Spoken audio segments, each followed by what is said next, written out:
Radio, it's 5 past. So let's kick off with this masterclass or session.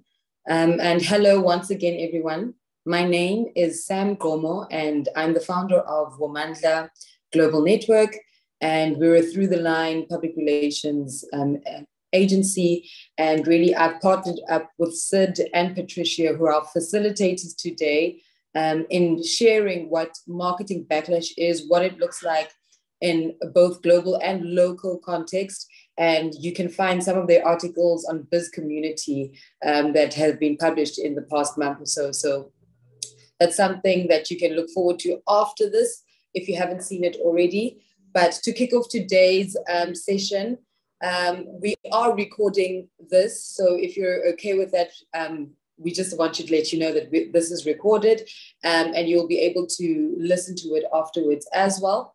And also we are open to questions and answers. And if you could please make use of the chat if you have questions on the go, and then we will look at the questions after the presentations.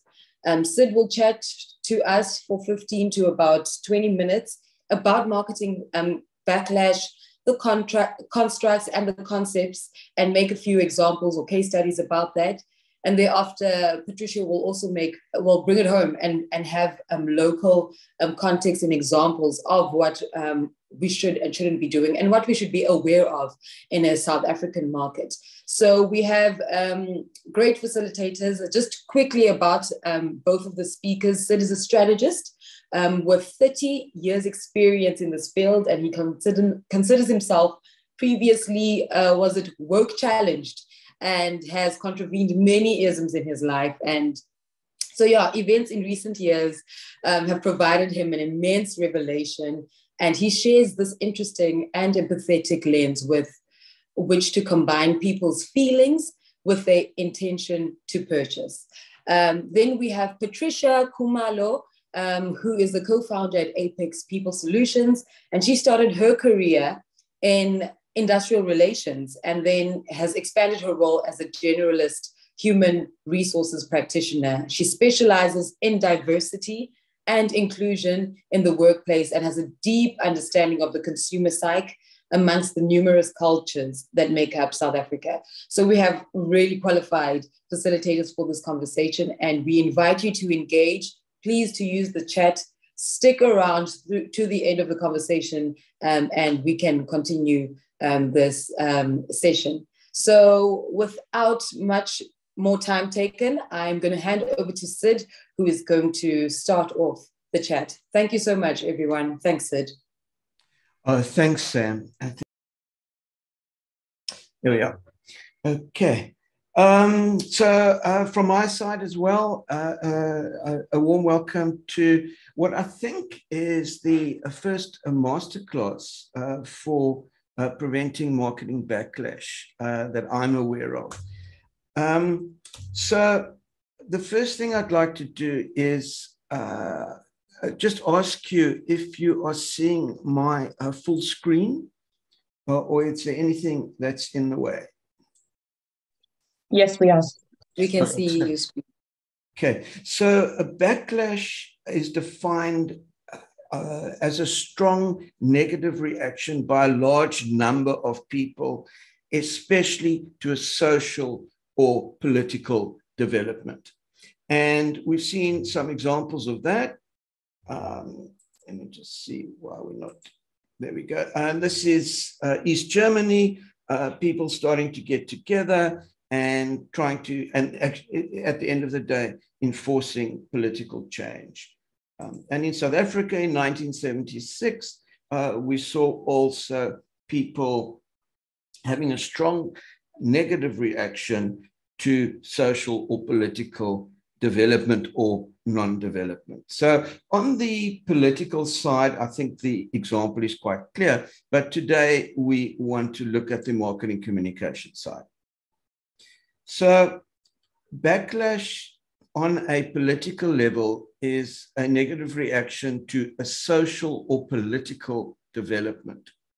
Marketing backlash, on the other hand, is a strong negative reaction by a large number of people, especially to a brand's communication.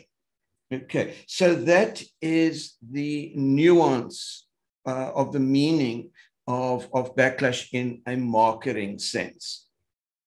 And this is quite a new field. I mean, if you search in Harsings, and those of you who don't use Harsings, it's a free platform where you can search for research papers on topics, and marketing backlash there's very little on it, and it's just a recent phenomenon, and obviously driven by social media. For backlash to occur, someone must be offended, okay?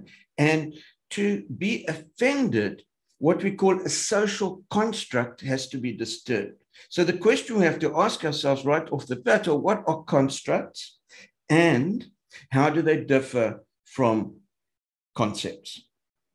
So the first thing I need to do is understand that my memory is terrible, and I was supposed to activate the playing the video, but if you can't hear the video, I'll just restart the screen share. So sorry about that. Okay, so what are constructs and how do they differ from what we know as concepts?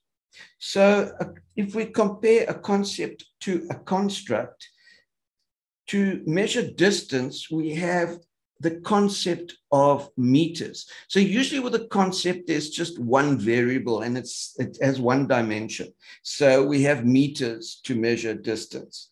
For age, we would use years. But it could also be a construct in addition to a concept. So measuring age in years is a concept. We use years to measure age, but teenagers can be a concept. It's from 13 to 19, or it can be a construct. You know, you're behaving like a real teenager. So intelligence, well, I think intelligence is very much a construct. We've constructed this IQ test, just to give you one example, to be able to measure intelligence. But what is intelligence? That in itself is a debatable issue, and it's something we have constructed. So, oh, you've got a degree in this, you must be intelligent. And that is the social construct that we've built up with the variables that we've been exposed to. What is happiness? Well, we construct happiness in various ways, and some people see it as being exceptionally wealthy. Some people see it as being out of debt. Some people see it as a strong family. So happiness also is something that we build, we construct. Okay, so that will help you remember the difference between a concept and a construct. And why is construct so important? Because it has to exist for us to cause a backlash. And the final one here is culture, okay? And that's the one we're going to deal with today. So Dolce & Gabbana wanted to run a fashion show in China. I think it was Beijing, because a lot of their luxury goods consumers are based in China. And the brief was to promote the upcoming fashion show. So the creatives got together and they thought, well, hang on a minute, we're going to do the show in China. Now, China's not really known for fashion. What is known for fashion is Milan. Italy is known for fashion. Okay, so what have they got in common? They've got food in common. So let's take the Italian food and the way we'd eat it in China and combine that in a creative way, which they did. So they said, let's take a model and let her eat pizza and spaghetti with chopsticks, and it will break through the clutter and people will get the message that fashion's coming to Beijing. Now, I don't know if you're going to hear this. If you can't, I just need to make a very quick tweak. So Pat, if you can just switch on your sound and let me know if the sound is playing.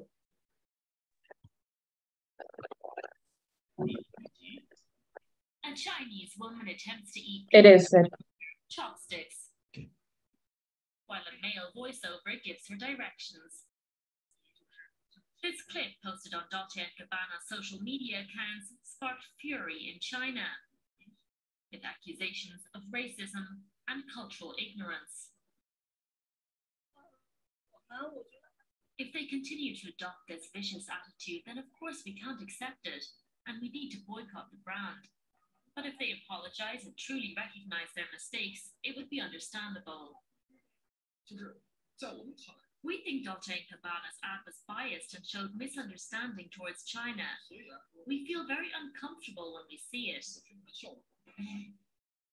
To make matters worse, the brand's co-founder Stefano Gabbana, known for being outspoken, later appeared to insult Chinese people in a private chat on Instagram. The designer later claimed his account had been hacked. In a statement, Dolce & Gabbana described the events as unfortunate. But the damage was done.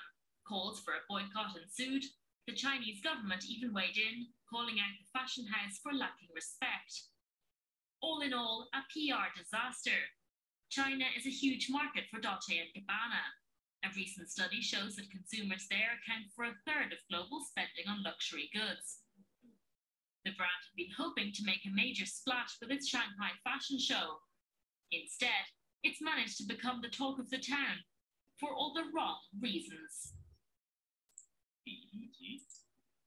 Okay, great. So that was my first example using a culture and misunderstanding and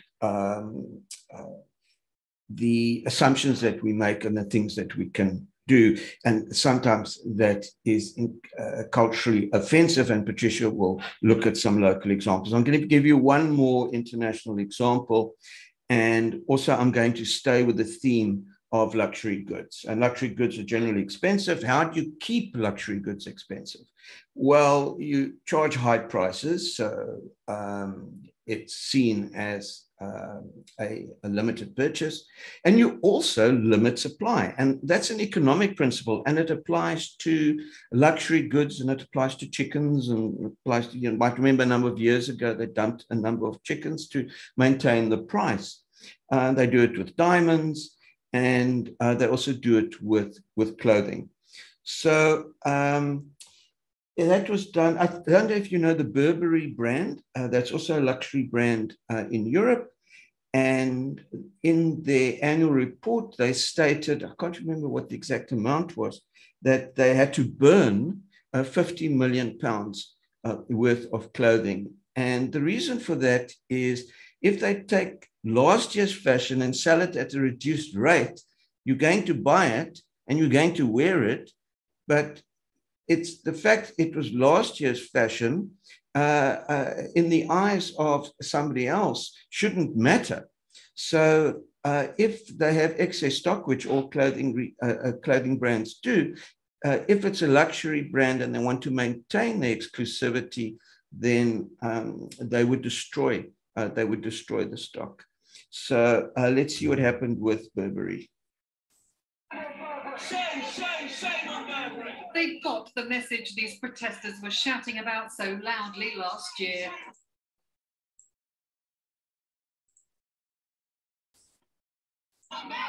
Burberry will no longer use real fur in any of its collections, and the British luxury brand will also stop burning unsold goods. The showing of ostentatious wealth may still be a factor in people buying these goods, but they still want a green backing to what they are doing. They want to make sure that this wealth is not shown off at all costs, and therefore they're able to wear these coats or these handbags or this perfume, regardless of what it may be, with a certain amount of conscience. In July, Burberry admitted destroying almost $29 million worth of unwanted items in a single year to prevent them being sold at below market prices and devaluing the brand. Now it's promising to reuse, repair, donate and recycle them instead, and also work to develop more sustainable materials. Okay, so that leads us to my first rule, and there are a number of rules. If you ever do the workshop with us, we'll explore about 20. This was obviously an economic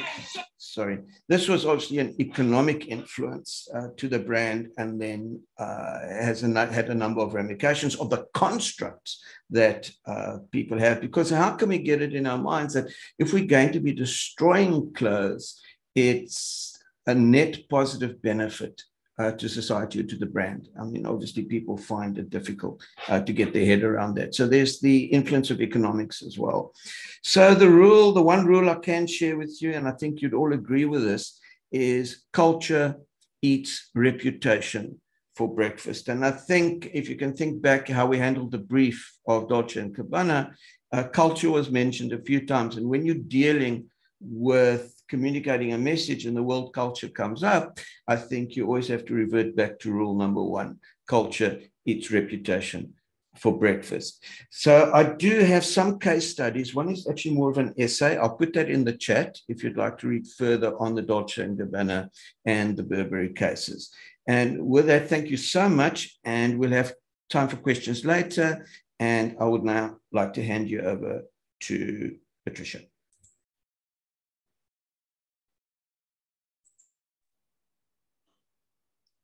Thanks so much, Sid.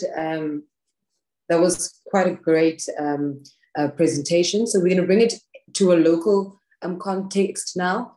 So Patricia, take it away. Sure. Thank you, Sam and Sid. Sorry, Sid, please could you enable sharing? Oh, I'm so sorry. Sharing is caring. Right.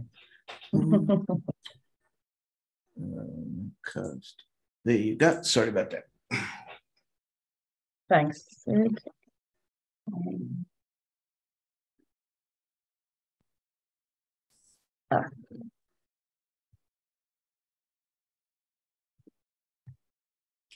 Remember to activate the thingy.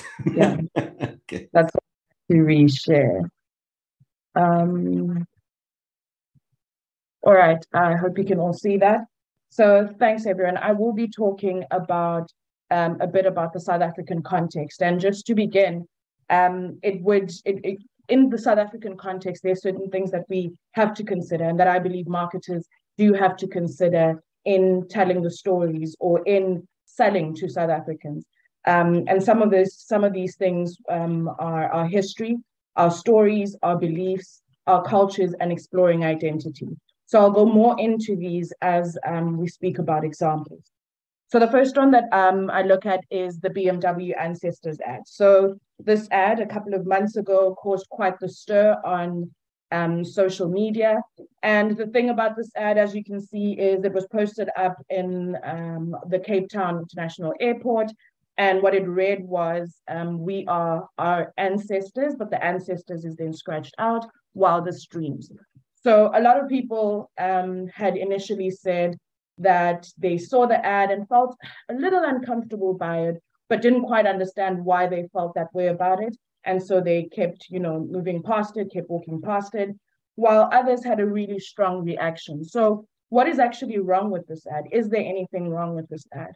And is the backlash that it faced warranted? So in going back to our history, it is an important thing that I think marketers should have considered.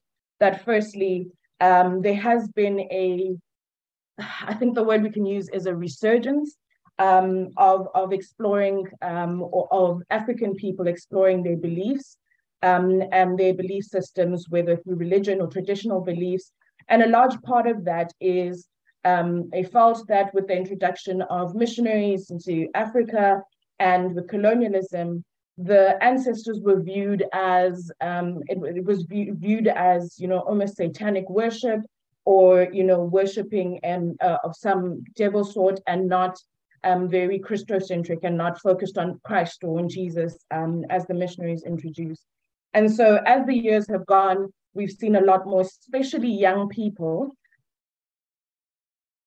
Let's explore this tradition. Let's explore our traditions. Let's explore our beliefs pre-Christianity and understand how they built who we are, where we're going. And so with a little bit of looking at social media and conversations, this would have been highlighted as a problematic ad because it goes back to saying what was said during colonial times and post-colonial times, and the focus of the Christocentric belief is that your ancestors aren't enough or aren't good enough or aren't what you should be worshipping, but instead this is the direction that you should have gone.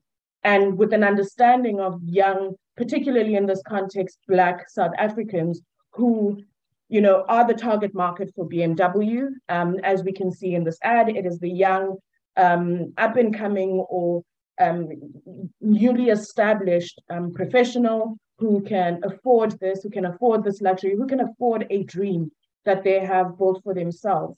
But with exploring identity and individuals exploring their identity, what BMW could have noticed or should have noticed in some research around their target market is over the last few years, people have been exploring, who am I? As a Black person, I'll speak for myself, as a Black woman, what is my identity having to assimilate, or the language that I speak, how I conduct myself in the workplace. And an exploration of that is an exploration into our ancestors. And so this was seen as a really offensive ad because it said, your exploration of your ancestors should be crossed out. That was implied in the ad. And so as a result, we saw a large amount of backlash, and BMW had to pull this ad, and in pulling this ad, also then offer an apology. Okay. The next ad that I want to look at is the Sasol soccer ad, and it is a video. But this is an example of what I would say is good marketing. And I'll explain to you why this is good marketing and what BMW could have done differently, perhaps, and what we should be doing differently in speaking to different audiences. So this is the ad.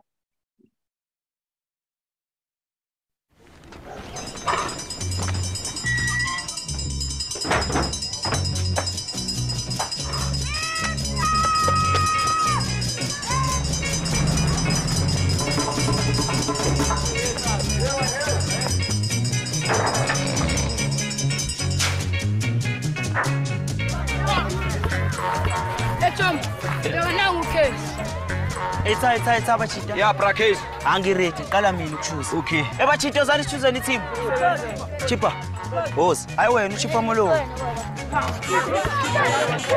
Lesizwakala, nisho wena thina edlala. Toleng, yes.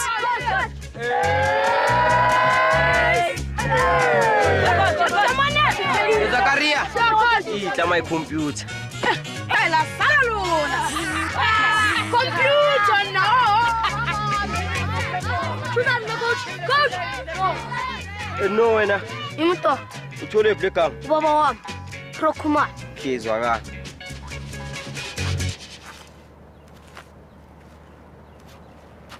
And you? What's your name? Oh, I guess I ain't going to Carrie. Okay, Carrie, you be my call.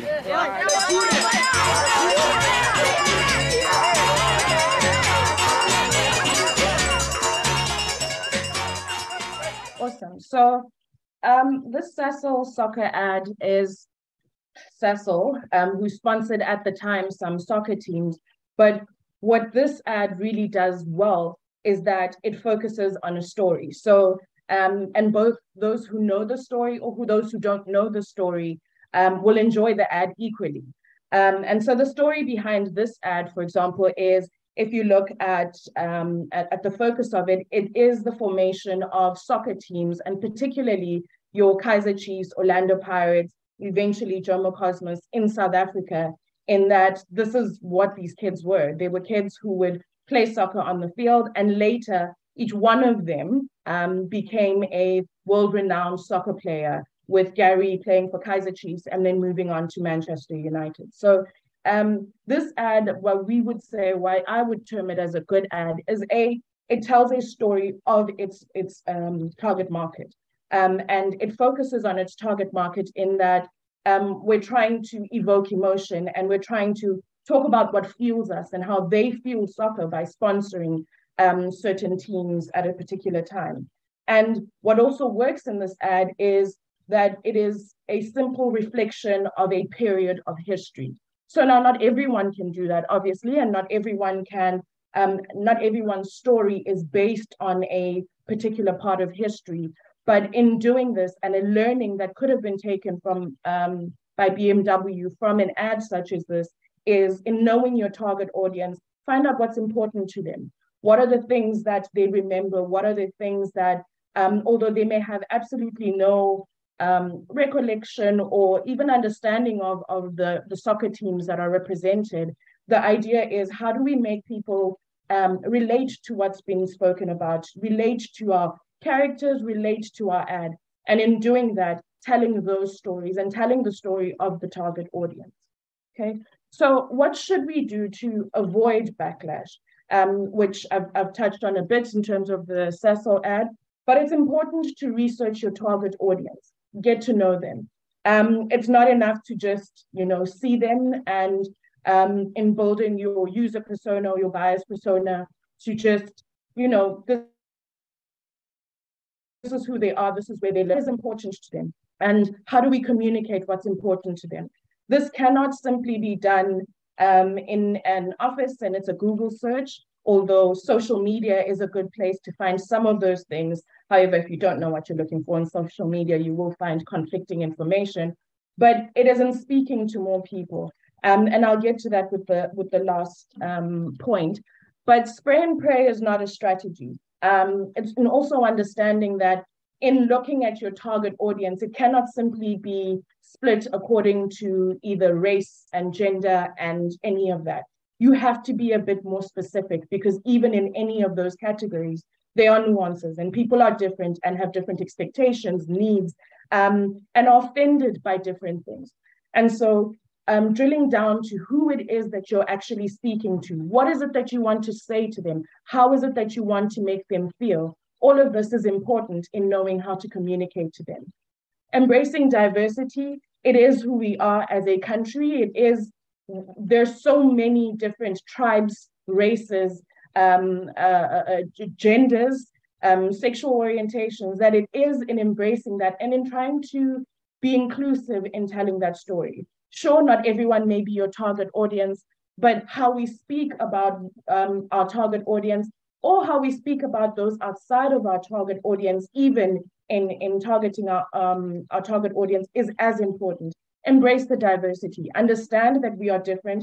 There are many different people. But how do I speak to those that I'm speaking to specifically without offending others or without actively just sidelining others? It is a difficult one, but inclusion should be top of mind as we have this discussion, because inclusion will help you ask the questions. And that's where we get on to engage in honest and open dialogue. Ask the questions that you need to ask. Speak to the people who are your target audience, whether it's through focus group discussions, whether it is through just immersing yourself in the spaces that they are in. Get to know what it is that they believe in, that they are excited about, the direction that they want to go, and ask the honest questions. A marketer who asks questions is more likely to deliver a bit more of what the people want as opposed to just sort of guessing, all right?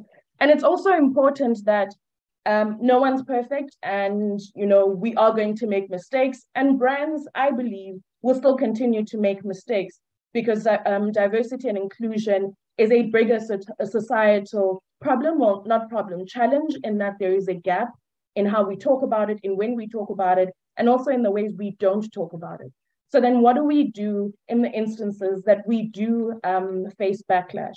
And importantly is how we respond to backlash is to, again, engage in honest and open, ask questions. So ask, what is it that we've done wrong? How have we offended you? And what is it that we can do differently? Secondly, no lukewarm or half-hearted apologies. And an example of this that I believe was a PR nightmare for Dis-Chem is that I'll give you a brief summary of what happened there. Dis-Chem years ago put a sort of a white mannequin next to what they term an African home, so like a hut situation, dressed in Ankara, so African print, and it was black-faced. So I don't know, either they couldn't find a black mannequin or they didn't, that's besides the point. But then what they did do when people were upset about it and communicated that is blackface, that is derogatory, their communication was, well, actually, no, it wasn't. It was actually a case of bad makeup.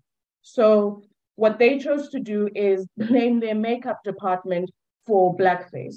which obviously caused even more eruption because just don't treat your audience as if they're idiots, especially if they've been offended. And it goes back to point one. Ask why people were offended. How were they offended? What is it that they could have done differently? And in doing that and having that kind of communication, Dis-Chem would have realized the difference between blackface and bad makeup and apologized accordingly without saying, well, actually, you're kind of wrong. That's not what we did there. And this is what we were actually doing. Lastly, your communication here at responding to backlash is as important as your initial communication. How you deal with this crisis, because I think as society, we expect that such mistakes will happen because brands are learning, but they will be met with as much backlash because it shouldn't be happening. But we know that these things happen. And the humility and the honesty and the openness with which brands react to this is so important because it tells people that this brand either made a mistake or this brand simply doesn't care. And being known as a brand that simply doesn't care does a lot more harm than a mistake that you could have made. So these are just some of the ways to respond to backlash. Again, in a fuller masterclass, we would go into a bit more detail in this regard. We'll now be going on to question and answer time. And I think, Sam, you can handle that. Thank you. Thanks so much, Patricia. Thank you for those insights and a reminder of some of those adverts. I remember the Cecil ad. I don't know if there are any questions from the audience. I haven't seen anything in the chat, but I think we can also open up questions. You can unmute yourself and show a video if you do have a question. But I think in summary, this conversation started, with Sid making those distinctions with what constructs versus concepts are. That's so important to understand. And we also went through the global examples and then brought it back home to local examples of what we should be sensitive to and what we should be looking out for. I also picked up that storytelling is actually a very powerful tool in sharing that story, in bringing your points across. It's more effective than just, an effective vehicle to share your idea. And also the importance of knowing your target audience and just really fine-tuning the user persona. What is the intention behind what we are communicating and what we are trying to bring across? And of course, the very popular quote that Sid also mentioned, that culture eats reputation for breakfast. I think after this conversation, we should really highlight and know that, particularly if there are comms people here, agencies, marketing practitioners and specialists, that we should always keep that front of mind.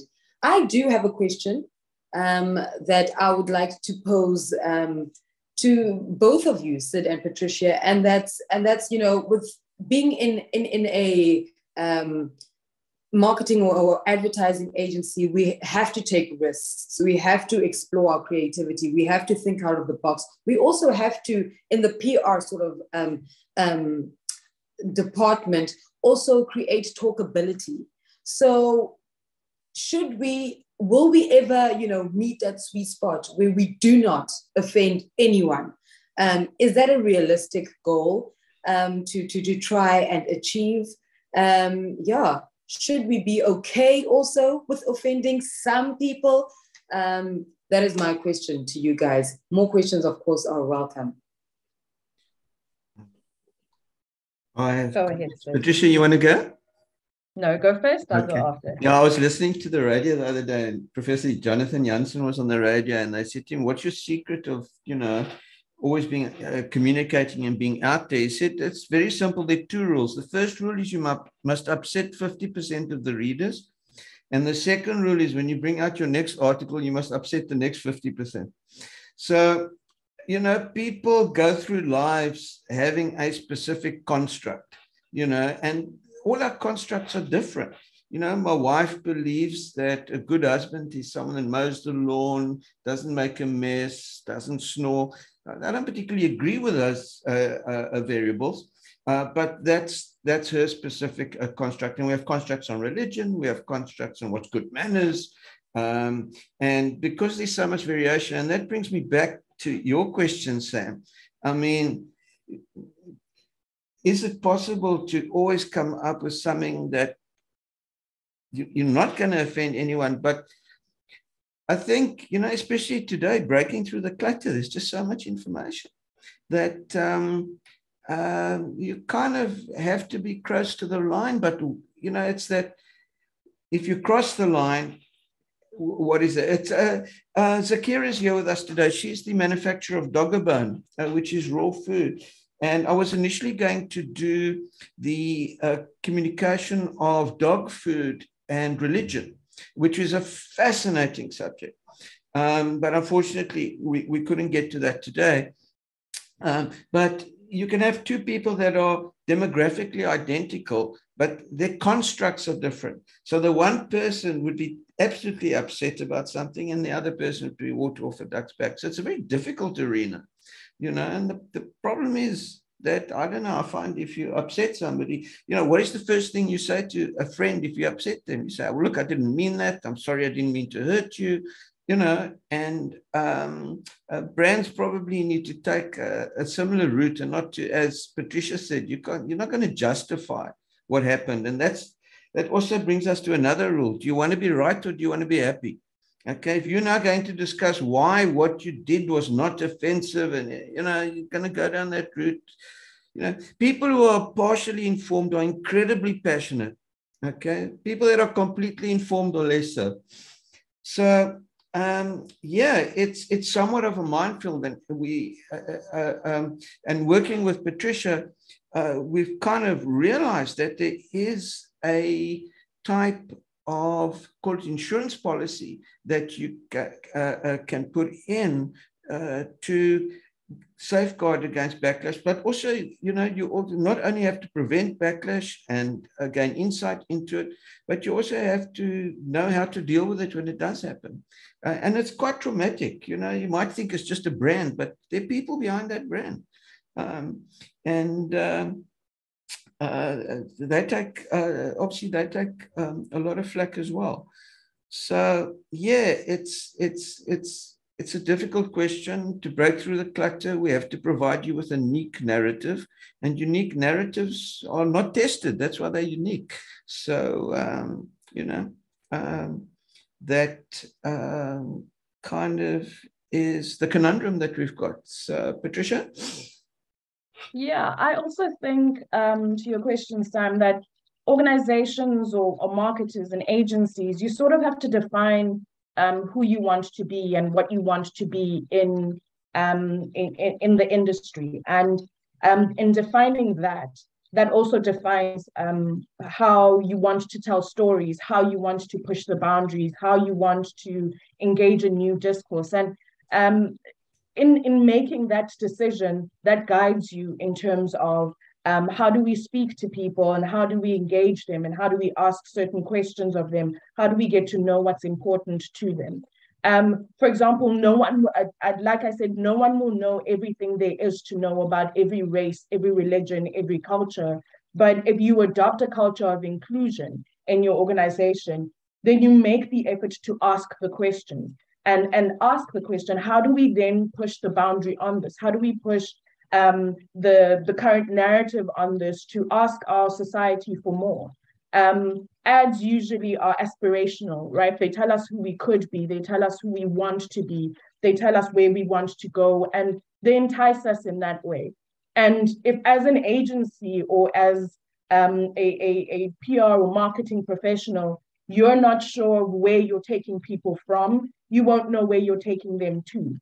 And so it is important to understand inclusion, define where it is you want to go as a marketer, as an agency, and then tell the stories and tell the aspirational stories on how to get people there. And I think that would make, not necessarily avoid backlash completely, but it shows your intention, but also guides you in the barriers and the boundaries that you push and how you push them. Okay. Can I answer Zakira's or comment on Zakira's comment in the chat, Sam? Yes, sure. Oh, okay. Yeah, firstly, the first step when you get a potentially explosive situation to get clarity. And here, the first clarity you would need to find was, what did he or she mean, a lady, what did she mean by bad ingredients? Okay, that could have 100 different meanings. And then once you've established that, is not really to debate whether it was a bad ingredient or not, or just then reassure and to say, well, you know, we do what we don't do and why we guarantee that it won't happen. So you can't get too deep, but you have to understand what the complainant means by bad ingredients. So that's the first step. I said, so yes, I did that. I contacted the lady to find out what did she mean, and has she been by my facility to see. I have a proper factory set up with 35 staff, and I buy from suppliers like Algin Feed and Chicken, Sparta Beef. I don't buy from, she added to a comment to say, I buy bad ingredients and meat that is fallen off on the butcher. So I don't buy from butchers. You know, I take my business very seriously, and dogs matters. They are owners as children. So we're very sticky where we buy, and that also our suppliers follow the legalities of the abattoirs and what is put out by the department. So I'm still in communication. She hasn't communicated fully back. But I mean, that's in line with Backlash, what you're saying with marketing Backlash. But I like what Patricia said, like it's to tell your story and let people know, because sometimes people just assume what race you are and what industry you are in, and what's been put out, what stigma has been put out by different communities. So to break that, it's a good idea what Patricia said, like. Yeah. I think also the first step is to deconstruct or find out what a construct is for a bad ingredient.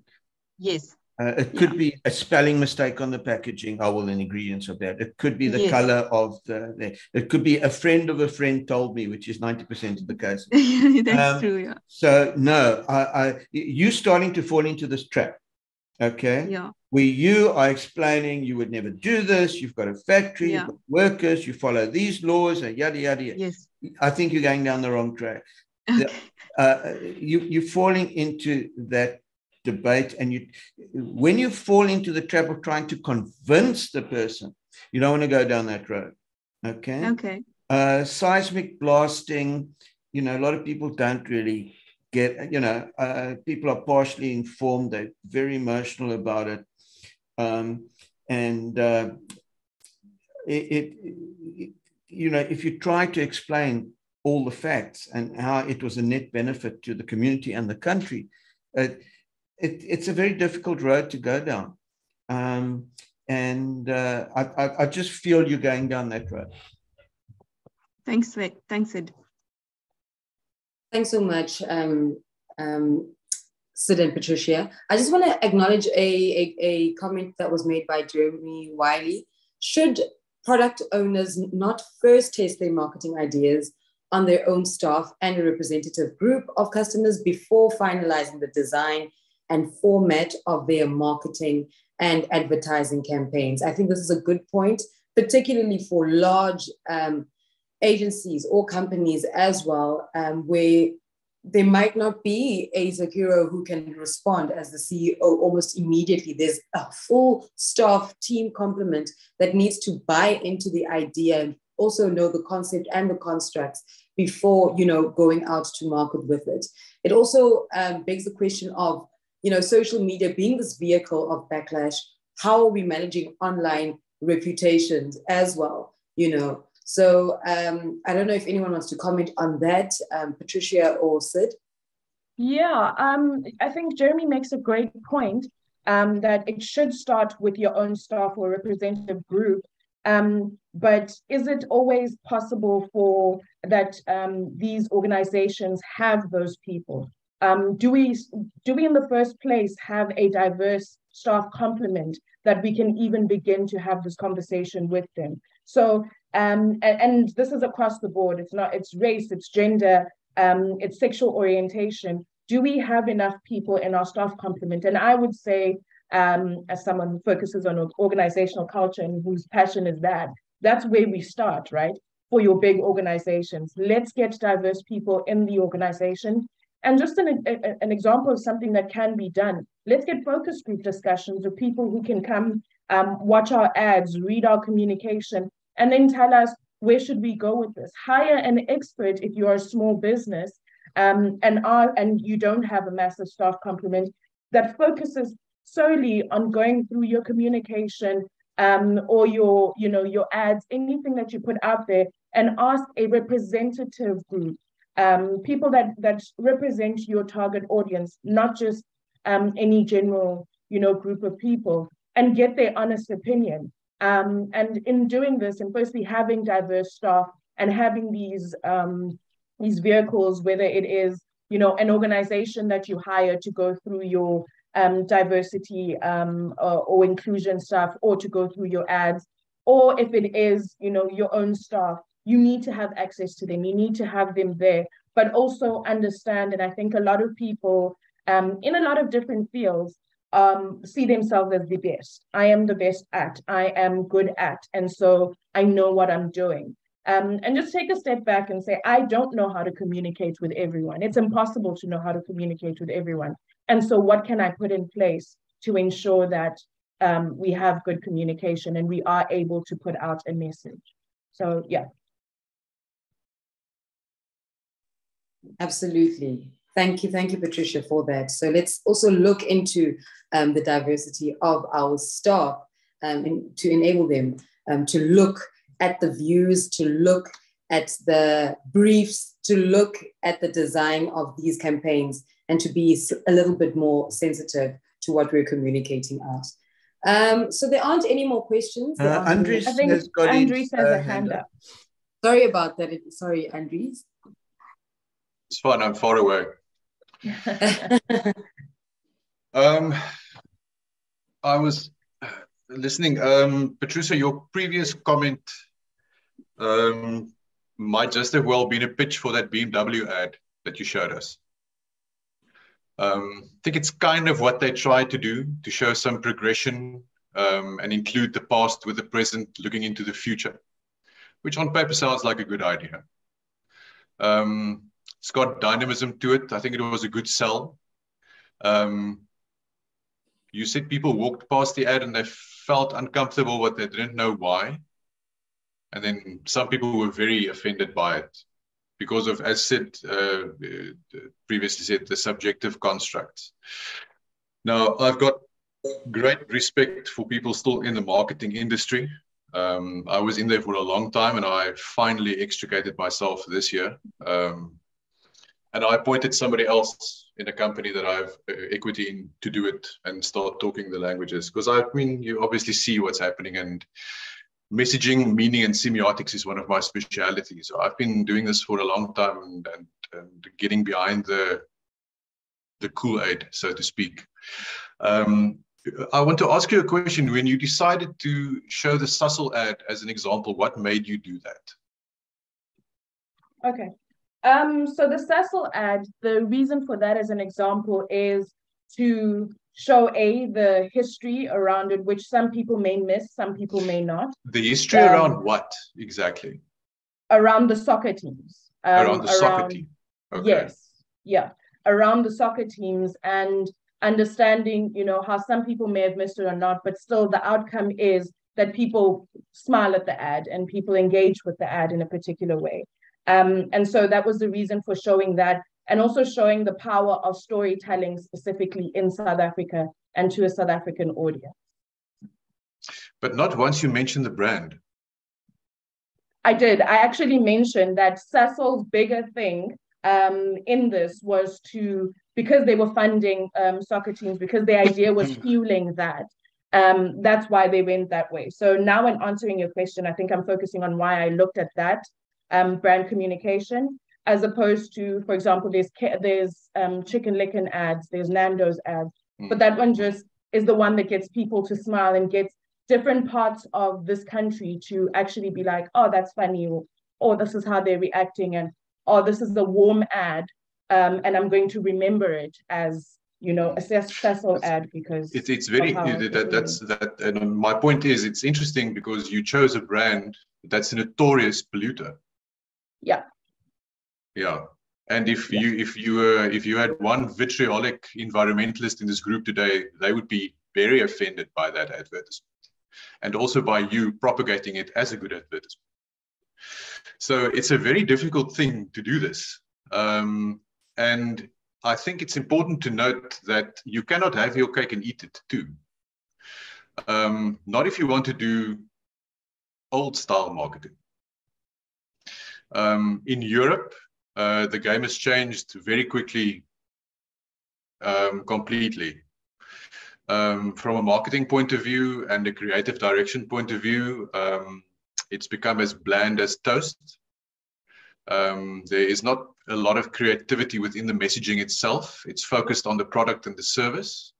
And where the real marketing happens is on all the various digital channels driven by cutting edge online systems. And it's all about the data.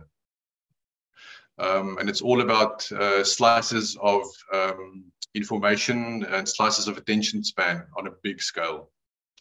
And it's wonderful to see that South Africa is not there yet, and you're grappling with these individualistic problems, which are good problems to have, because that's still where the creativity can be pushed.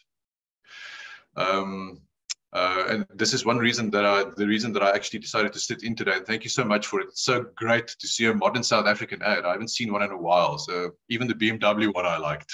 Of course, I haven't got a dog in the fight, you know. So I have no reason to be offended. I don't necessarily like the car. I used to, but I don't anymore. But that's got nothing to do with it. But in terms of where you're going and what you're doing, you cannot push the envelope and make everybody happy. If you make a statement that somebody doesn't like, especially in terms of an advertisement, usually it's the case that that advertisement wasn't actually intended for them. Now, it's difficult dealing with a person that you're not actually interested in buying your product or your service, but they have an opinion about it. They might influence their peer group or their networks, which also then by inference sits in a peer group that you're not interested in. Because the people who are interested in your brand will like your brand regardless. Loyalty is an extremely important factor to develop with an existing client base and customer base and consumer base. So as you develop loyalty on the one hand, it gives you footing to see and prod and poke where you can. And I think from an advertisement agency, where it's still possible, because I don't think in the Northern Hemisphere where I'm at this point in time, I think those days are gone for a while. Is to have almost like a skunk works, where you have the experimental team sitting there. And I mean, Sid, we had lots of these discussions in the beginning of the 2000s when we first met. I mean, it was fun in those days. We could really do crazy things and see how they work. On an experiential level, on a publication level, on a visual level, audio-visual, expressive level.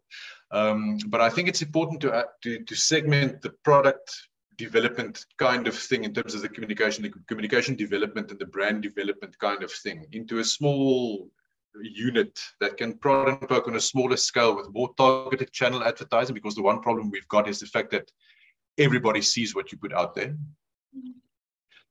which makes it very difficult. And from there on, build on your loyalty, because it's those people that actually pull you through when the other people are offended. That 50 and 50 that you spoke about, Sid. Yeah, and I think that's about my 2 cents of it. But to try and please everybody, you're going to end up with nothing. It's impossible. No business, even potentially. Yeah. If you ask everybody's opinion, at the end of the day, you have no opinion. Yeah. So it's a difficult thing. So yeah, kudos for that. Thank you very much for the presentation. Thank you for your insights too. I think we've got something to look into for the next workshop or masterclasses. You know, brand loyalty. What does that mean in communications and backlash? Social media driving this backlash, information and storytelling, but also versus attention span. so much to talk about, but we're going to wrap up this conversation, and it's been so insightful for me, and I believe for everyone else. So we're going to wrap up this lunchtime chat.